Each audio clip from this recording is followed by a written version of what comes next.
Et bonjour à tous, bienvenue sur Digital Smart Invest, la chaîne où on fait des analyses de marché, crypto-monnaie, indices, forex. Alors ces derniers temps, on a un peu plus été concentré sur les crypto-monnaies.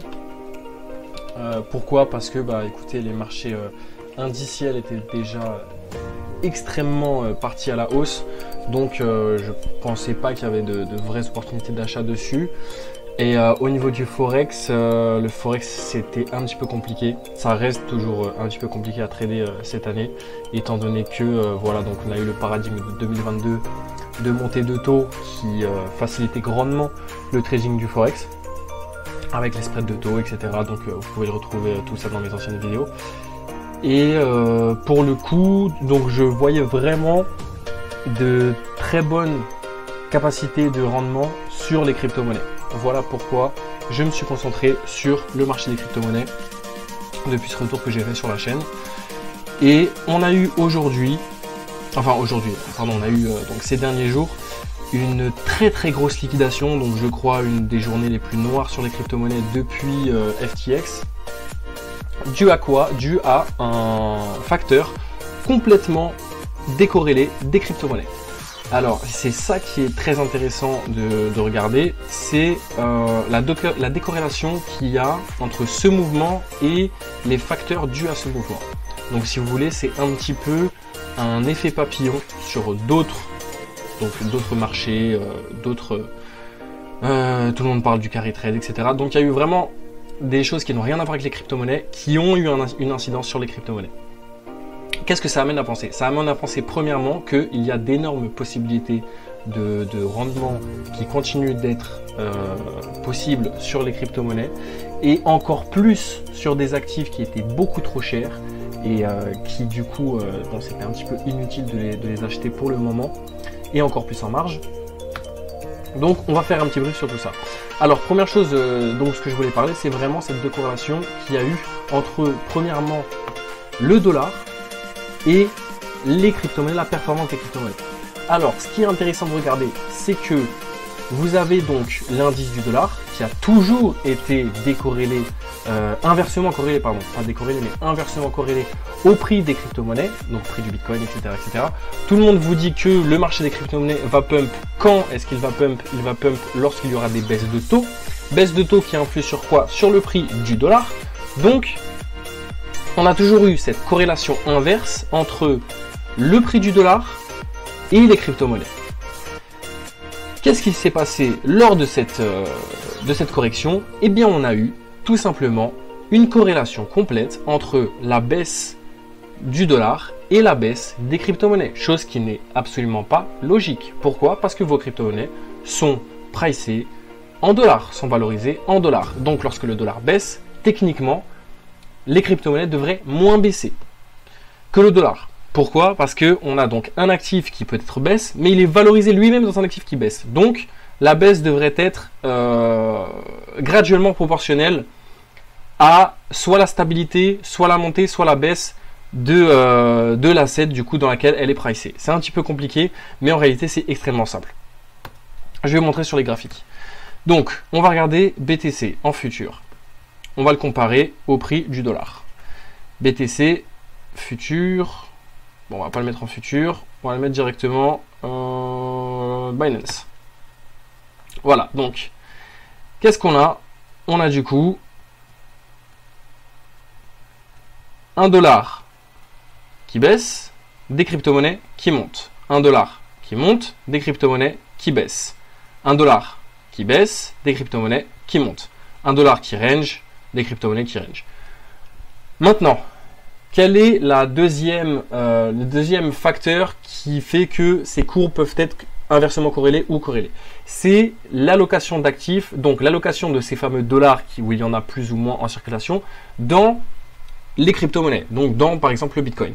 Si vous avez plus de dollars qui s'investissent dans les crypto-monnaies que dans d'autres actifs, les crypto-monnaies vont monter là où peut-être le dollar ne baissera pas.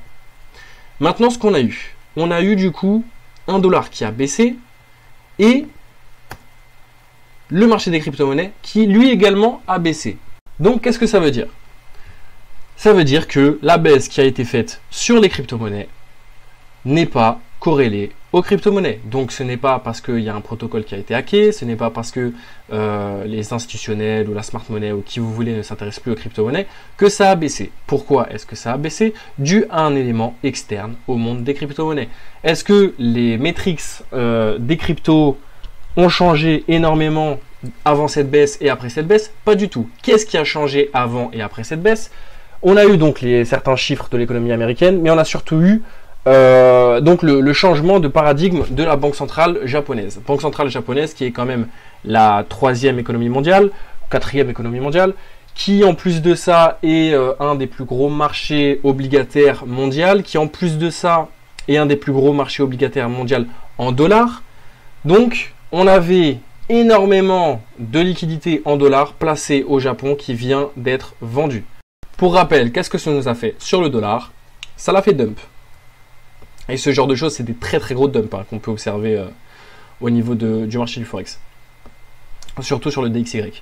Donc, pour revenir dans toutes ces histoires de paradigme, quel est vraiment le facteur qui pourrait influer les crypto-monnaies à l'avenir autre que la BOJ? C'est peut-être une récession. Encore une fois, si jamais vous avez récession déflationniste par exemple, voudrait dire que on aurait un dollar qui monte avec les actifs de croissance qui baissent. Bitcoin n'étant pas un actif de croissance, mais un actif refuge dans un secteur novateur, on aurait normalement un Bitcoin qui soit montré, soit ne bougerait pas. Pourquoi? Parce qu'en déflation, du coup, le cash devient de plus en plus rare. Et en récession déflationniste, le cash est d'autant plus rare. Donc on aurait un dollar qui monte. Ce n'est pas le cas. On n'a pas du tout un dollar qui monte. On a même un dollar qui commence à chuter et on a des perspectives que le dollar continuera à chuter, surtout vis-à-vis des montées de taux. Donc, qui dit récession inflationniste veut dire stagflation. Stagflation, c'est un environnement économique assez compliqué où vous avez des boîtes qui génèrent du bénéfice, mais que ce bénéfice peut être, on va dire, mangé par l'inflation. Donc, ce que vont faire les institutionnels, les gérants, la smart money, c'est aller chercher les actifs qui surperforment l'inflation tout en générant du rendement dans un milieu récessionniste. Autrement dit, on cherche des boîtes ou des actifs qui génèrent plus de rendement que l'inflation. Étant donné qu'on est dans un système récessif, les actifs risk-off, typiquement l'or, l'immobilier, par exemple le bitcoin, peuvent être intéressants.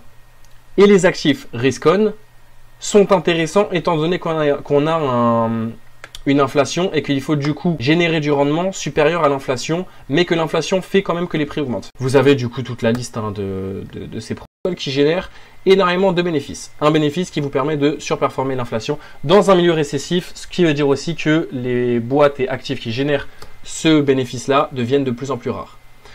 Autrement dit, si on rentre en stagflation,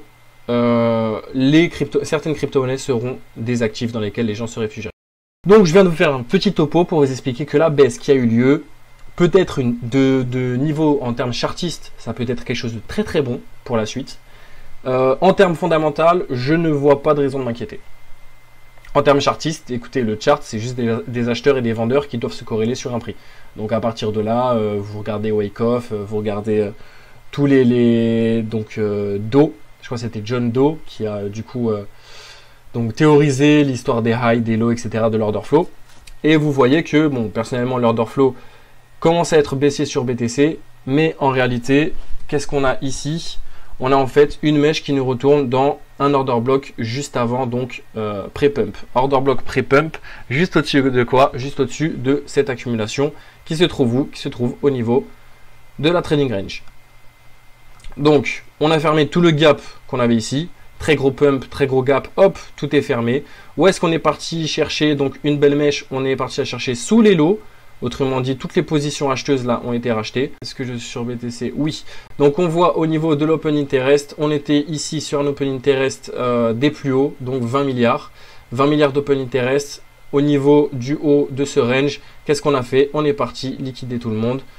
On a ramené donc un peu moins de personnes dans le train. On est retourné au niveau de l'open interest du bas de range, 14 milliards.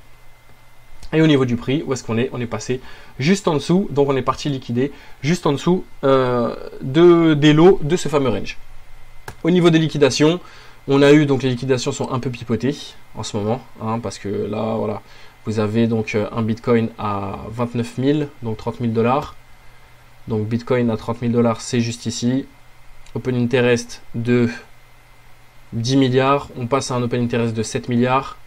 Ici, Open Interest de 20 milliards, on passe à un Open Interest de 14 milliards, donc 5 milliards d'Open Interest en moins, seulement 300 millions de liquidation, j'y crois pas trop.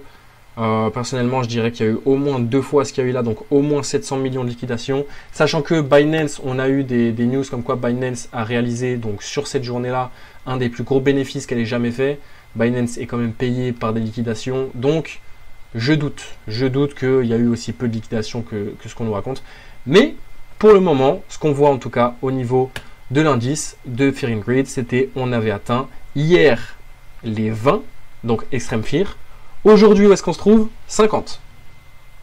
Donc ça, c'est un nettoyage express pour décharger toutes les personnes en surplus qui étaient trop leveragées et qui étaient beaucoup trop chauds. On a sorti tout le monde. On a fait une très belle mèche qui a dû racheter énormément de stop loss, donc des personnes qui étaient longues. On s'est arrêté où? Au niveau de la manipulation pré-pump, ce qui veut dire que tous les ordres à ce niveau-là doivent être fermés. Qu'est-ce qu'on pourrait dire de plus? On pourrait dire de plus que ce qu'on attend pour le moment, c'est peut-être de venir casser enfin ce niveau donc des 70 000 pour redevenir haussier long terme sur BTC et arrêter tout ce nettoyage qu'on a eu. Donc pour l'instant, on en a eu 1, on en a eu 2, on en a eu 3. Donc voilà, au niveau de BTC, on va regarder un petit peu ce qu'on peut faire à court terme. Alors déjà, BTC à court terme, où est-ce qu'on est arrêté actuellement sur ce nouveau pump, donc sur ce retracement? Déjà, on a fermé tout le gap, très bonne chose. Donc là, tout le gap baissier que vous avez ici, on l'a fermé. Si jamais on veut continuer d'être baissier, c'est le moment. Maintenant, où est-ce qu'on s'est arrêté aussi? On s'est arrêté sur le bas, donc en termes de volume, je pense que c'est ici que j'ai les high volume nodes du bas de mon range. Voilà, donc ici, vous avez donc toute la grosse partie de volume de tout ce range. Où est-ce qu'on s'est arrêté? Donc directement lorsqu'on est rentré dans les high volume nodes, juste ici, donc le second high volume node. Ce qu'on a ici, c'est certainement une distribution. Pourquoi? Parce que quand vous avez du coup votre volume qui vous fait un P, c'est très certainement une distribution. Lorsque vous avez un volume qui vous fait un B, c'est très certainement une accumulation. Donc il est possible qu'on retourne un petit peu visiter cette mèche, qu'on vienne peut-être un peu remplir certains ordres qui pourraient se trouver encore ici. Maintenant, ce que moi je conseille de faire au niveau de BTC, donc pour rappel, j'avais mis en place ce short, je m'étais fait liquider juste avant que ça chute, comme c'est bizarre. Et j'avais du coup pas pu couvrir mes positions, donc j'ai eu énormément de liquidation là sur cette baisse, au niveau des ALT, pas au niveau de BTC. Ce que j'attends pour le moment, c'est pas du tout le moment de shorter. Moi je shorterai le BTC seulement si on revient juste ici, donc sur mon high volume node au niveau des 67 000, donc 66 968. À ce moment-là, je prendrai peut-être un short si je vois vraiment des signaux baissiers au niveau du BTC et au niveau de d'autres actifs qui lui sont corrélés. Mais pour le moment, je pourrais le long si jamais on viendrait donc retourner dans cette mèche. Qu'est-ce que j'ai ici en horaire? En horaire, donc hop, on vient sur l'order block. On a toujours donc mon fameux gap juste ici, en dessous de l'order block qu'on a touché. Donc, pour moi, le point d'entrée le plus optimal que vous pourriez avoir sur BTC actuellement, ce serait si on viendrait casser donc les plus bas des 49 000, fermer le gap et retourner au niveau des 44 300. À ce moment-là, oui, je pourrais prendre en long BTC. Sinon, pour le moment, le seul endroit, donc en long de manière pertinente, où je pourrais vraiment leverager ma position. Sinon, pour le moment, qu'est-ce qui pourrait me faire penser que ça y est, on va réintégrer ce range et que les bornes là qui ont été cassées de ce range ne vont plus l'être? Ce serait si, premièrement, on viendrait donc liquider les lots qu'on a ici. Donc ici, on a des equal lows juste là. Hop, equal low qui en plus de ça se trouve où? Au niveau d'un order block juste ici. Hop. Donc, si jamais j'avais liquidation de ce lot, on vient chercher les equal low, hop, on vient ici chercher l'order block. Ici, j'ai pas forcément de raison du... Ouais, si, j'ai un petit gap là quand même. J'ai un petit gap avec ici un petit order block. Donc voilà. La deuxième zone vraiment optimale pour long le BTC, mais c'est beaucoup plus risqué, ce serait ce niveau-là, donc le niveau des 51 461. Et encore une fois, c'est très risqué. Pourquoi? Parce que le stop loss, je le mettrai juste ici à la fin de l'order block, donc au niveau des 48 000. Niveau des 48 000 qui se trouve juste au-dessus d'un gap suivi d'un order block. Au niveau de BTC, on a fait le tour. On va regarder un petit peu Ethereum.